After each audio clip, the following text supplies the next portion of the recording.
प्रचाराच्या शेवटच्या दिवशी फडणवीसांच्या 4 सभा होणार आहेत। दौंड, वरोरा, सावनेर आणि आर्वी मध्ये प्रचार सभा असतील, तर गडकरींच्या नागपूर आणि जेपी नड्डांच्या नवी मुंबई, नगर आणि सोलापूर मध्ये सभा असतील। दरम्यान देवेंद्र फडणवीस यांच्या आर्वी मध्ये जी सभा होणार आहे त्या सभेमधून आणखी तपशील देणार आहेत याबाबतचे आमचे प्रतिनिधी पंकज गादगे। विधानसभा निवडणुकीचा प्रचार तोफा अवघ्या काही तासातच थंडावणार आहे।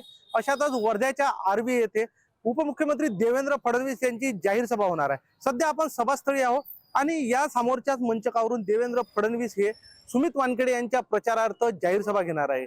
मोठी जय्यत तयारी येथे करण्यात आली आहे। सुमित वानखेडे यांची थेट लढत खासदार पत्नी मयुरा काळे यांच्याशी होणार आहे। त्यामुळे या जो सामना आर्वीचा सामना आहे याकडे सर्वांचेच लक्ष लागले आहे। सभेची जय्यत तयारी करण्यात आली आहे। मोठा पोलिसांचा बंदोबस्त करणार आहे। देवेंद्र फडणवीस यांची एकूणच प्रचार सभेची शेवटली तोफ ही वर्ध्याच्या आर्वी येथून धडणार आहे।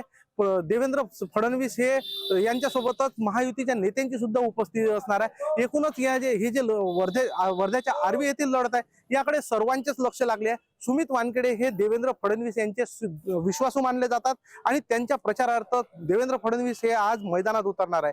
त्यामुळे देवेंद्र फडणवीस हे काय बोलतात, कोणावर टीकेची झोड उडवतात, काय टीकेचे बाण सोडतात याकडे सर्वांचेच लक्ष लागले आहे। पंकज गादगे, पुढारी न्यूज, आर्वी, वर्धा।